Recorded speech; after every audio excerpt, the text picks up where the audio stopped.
Shine a light on your shadowed sound. Gold beneath where dust is found. Forgotten notes still hanging tight. Shining light, shining bright. Albums under the radar. Welcome back to Albums Under the Radar, the show where we dust off records that didn't always get the spotlight, but ended up shaping music in profound ways. Today we're traveling back to the late 1960s to explore an album that's equal parts strange, beautiful, paranoid, and poetic, with just a pinch of Jefferson Airplane. If you want to get to heaven, over on the other shore, A smidge of Jimi Hendrix. Gonna leave this town, yeah, gotta leave this town. Gonna make a whole lot of money, gonna be big, yeah. A dose of Fairport Convention. Across the evening sky, all the birds are leaving, And a healthy helping of Ennio Morricone's spaghetti western scores.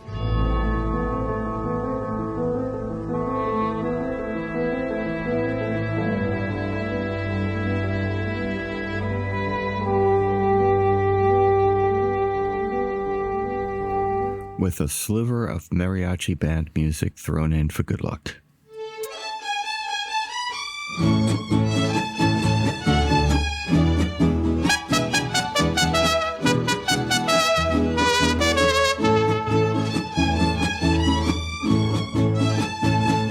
The album, Forever Changes, by the Los Angeles band Love. You'll do just what you choose to do, and I will be alone again tonight, my dear.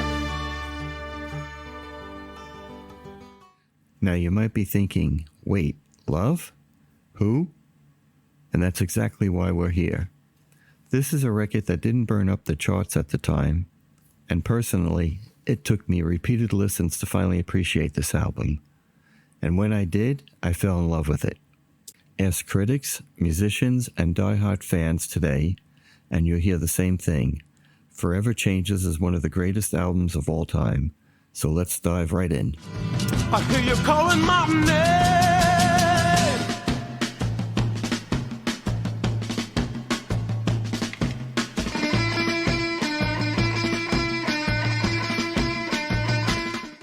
The title Forever Changes supposedly came from a remark Love's frontman Arthur Lee overheard. You think something will last forever, but forever changes. That sums up the whole fragile, shifting mood of the record. It's an album of transition, from the psychedelic summer of love into the quietness of the singer-songwriter and the thunderous hard rock of the 70s. Forever Changes was recorded in the summer of 1967, the same year the world got the Beatles' Sgt. Pepper's Lonely Hearts Club Band,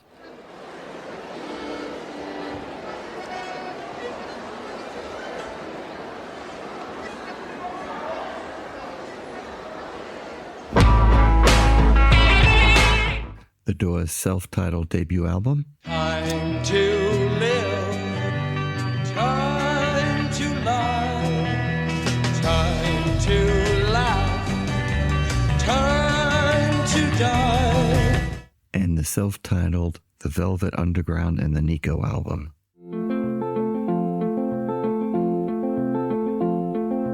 I've been out walking, I don't do too much talking. Forever Changes was recorded at Sunset Sound Recorders in Los Angeles, one of the city's most legendary studios. Sunset Sound Recorders wasn't just any studio. This was the spot in Los Angeles during the late 60s and beyond. The Doors recorded their early albums there.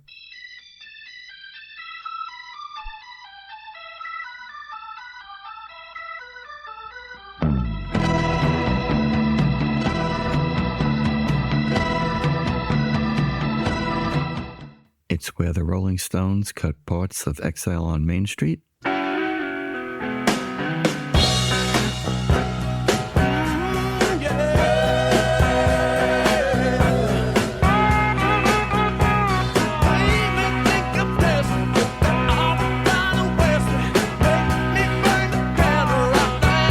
Where Led Zeppelin tracked sessions for Led Zeppelin 4.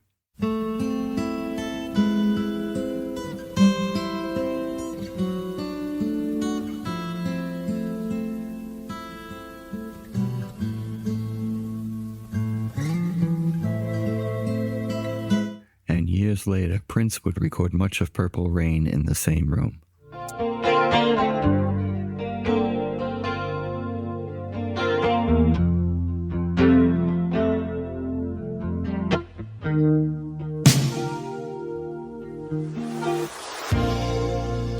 So when Love walked into Sunset Sound in 1967, they were laying down forever changes in a space that helped shape rock history.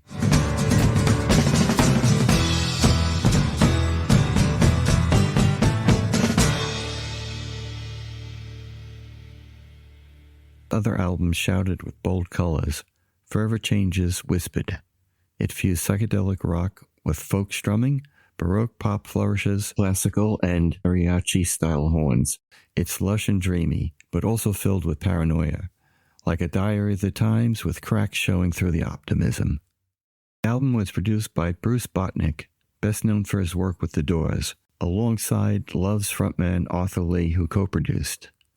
Lee insisted on being heavily involved in shaping the record's sound, but Botnick brought in session musicians from the LA Wrecking Crew, the same crew who played on the Beach Boys' Pet Sounds for the first two tracks.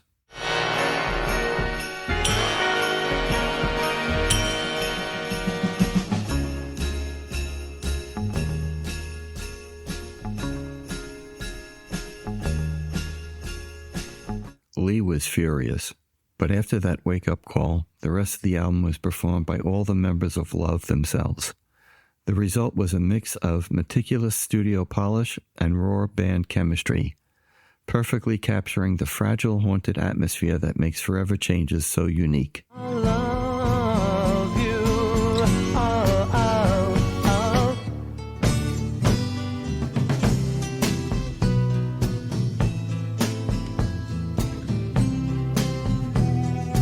Fun fact, the mariachi horns used on Forever Changes were inspired by Arthur's neighbors. He lived near a Mexican-American family in Echo Park in Los Angeles, and hearing live trumpets drifting through the windows made him imagine using a mariachi horns on the album, a first for an LA rock group at the time.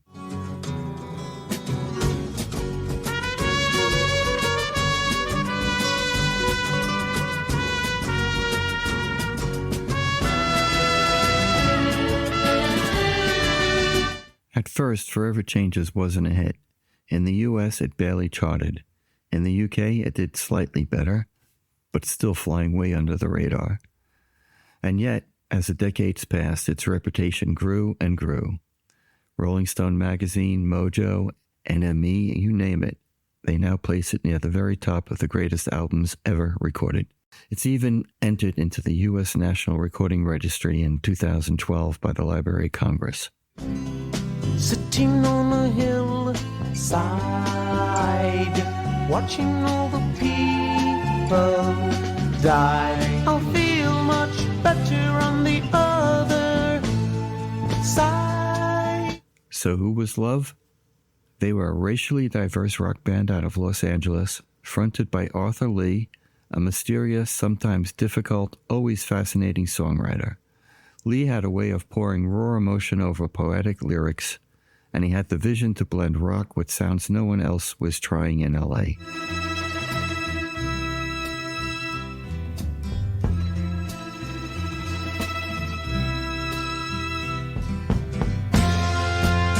You look so lovely. Love also had Brian McLean, whose folk-tinged songs balanced Lee's darker, jagged edges. They were an innovative band, but they didn't chase commercial success the way peers like The Doors did.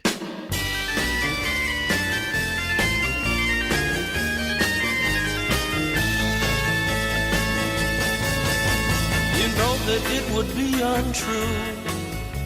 You know that I would be a liar. Another fun fact, Elektra Records originally signed the Doors because of love, thinking, hey, if one LA band works out, maybe another will too. Unfortunately, Arthur Lee's stubborn streak and his reluctance to tour kept Love from reaching the mainstream heights of their contemporaries.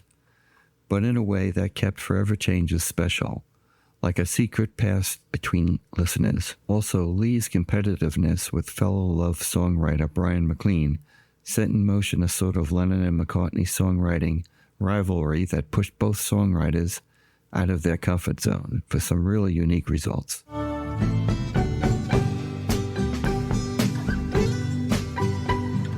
Teach it, teach it, teach it, teach it.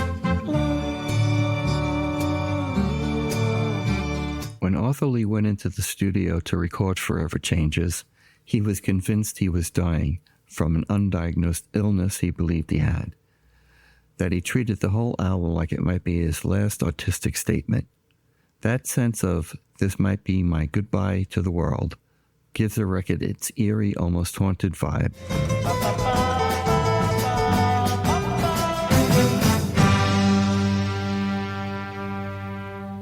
Let's walk through this masterpiece track by track. Alone Again, or Brian McLean's Jewel. Flamingo-style guitars, mariachi horns, and lyrics about loneliness that feel strangely uplifting. It's bittersweet, and it's the album's signature song, and a perfect album opener to set the stage for what is to come. I think that people are the greatest fun, and I will be alone again tonight, my dear. A House is Not a Motel. It starts off folky, but builds into a snarling electric guitar storm. Arthur Lee's paranoia comes through here, warning of war and chaos lurking under the surface. Then you can call my name. I hear you calling my name.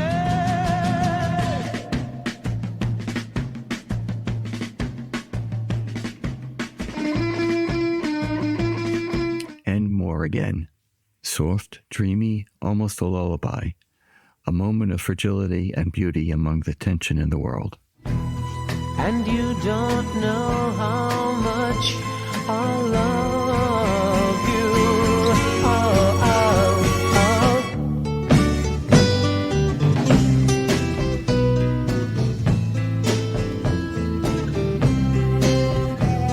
oh. The Daily Planet, produced with some early help from Neil Young, it's jangly and fragmented, like newspaper headlines stitched into a love song. Look, we're going round and round.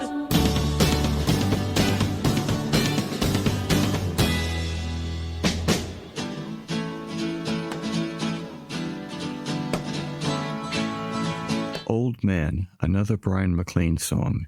Introspective and melancholy, a modern-day folk hymn. Wise old man, fine open now.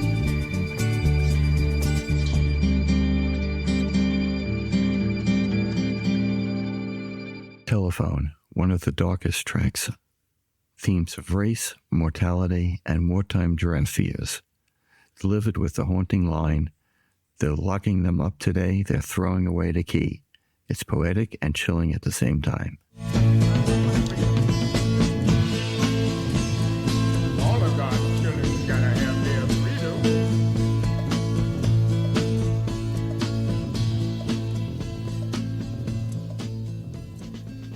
Maybe the people would be the Times or between Clark and Hilldale.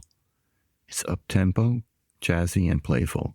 Lee name drops LA's hot spots like the famous LA musical haunt, the Whiskey A Go-Go. It's the sound of the Sunset Strip in 1967. And then I fade into the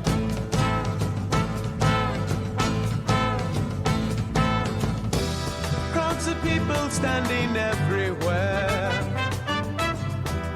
Cross the street. Live and Let Live. This one bites hard. Surreal lyrics paired with a big fuzzy guitar burst. It feels like the sound of the hippie dream falling apart and fraying at the seams. Oh, a say.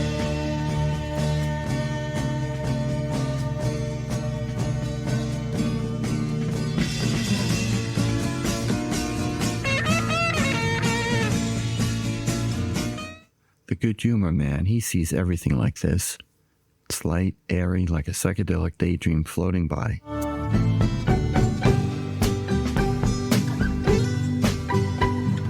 Teach it, teach it, teach it, teach it.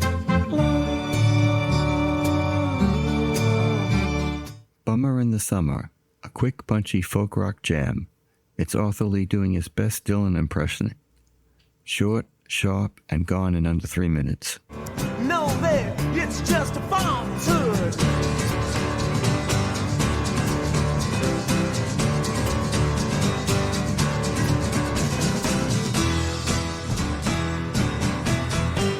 You set the scene, the album's grand finale. It starts almost casual, then blossoms into a sweeping orchestral closer.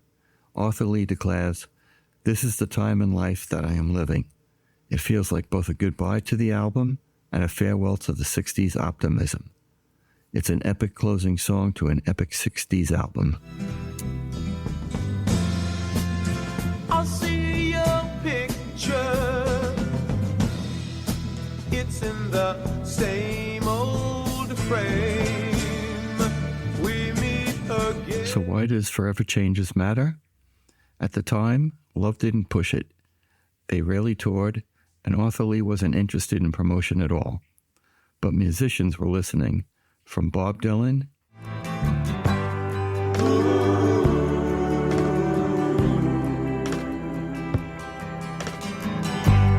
Mama, take this badge off of me. Robert Plant,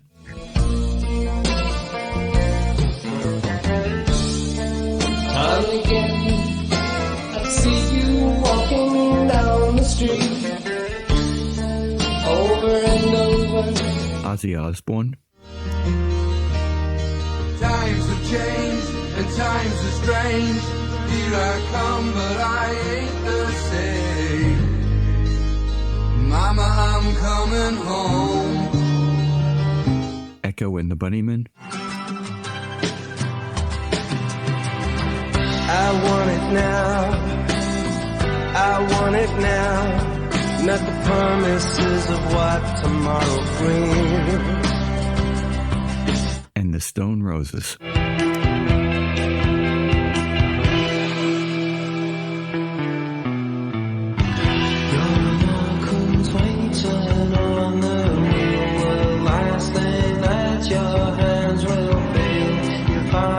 The fingerprints of this album are everywhere.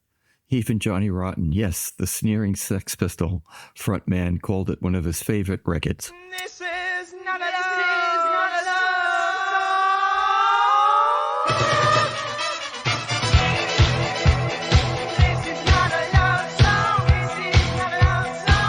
Critics often describe it as the sound of innocence ending. The 60s started with peace and love, and by the end we had Vietnam, assassinations, and cultural unrest. Forever Changes captures that uneasy feeling. Dreamy but haunted, beautiful but anxious. There you stand, your eyes are in your head. You should have stayed in bed. Oh, Fred in bed and ride. So why is Forever Changes an album under the radar? Because it never became a household name. Love didn't have the monster hit singles. They didn't sell out stadiums, but what they left behind was a masterpiece. An album that people keep rediscovering one listener at a time. If you never heard Forever Changes, do yourself a favor. Put on some headphones, dim the lights, and just let it play straight through. It's an experience. 1, 2, 3, 4.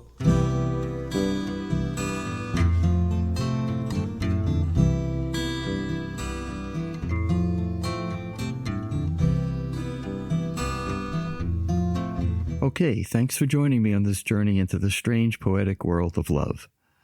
This has been Albums Under the Radar. Don't forget to subscribe, share with your fellow music lover, and keep your ears open for gems hiding just beneath the surface.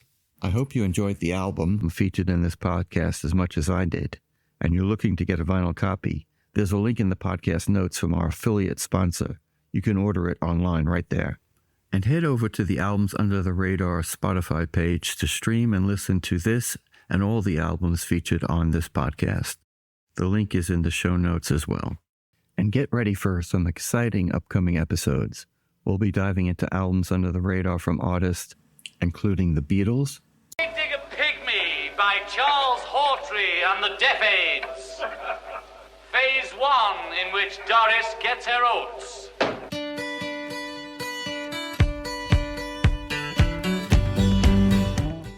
Big Star,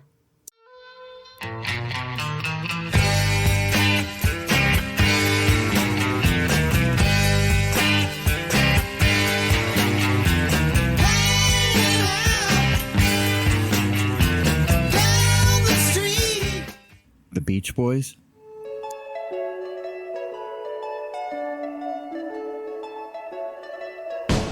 Wouldn't it be nice if we were older, then we wouldn't have to wait so long? XTC,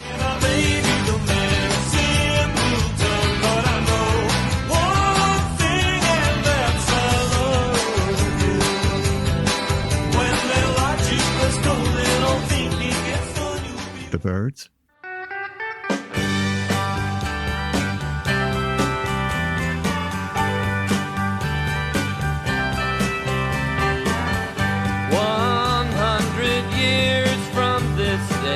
Bjork, Everything's changing. He believes in a beauty. He's Venus as a boy. He believes in a beauty. and Paul Weller.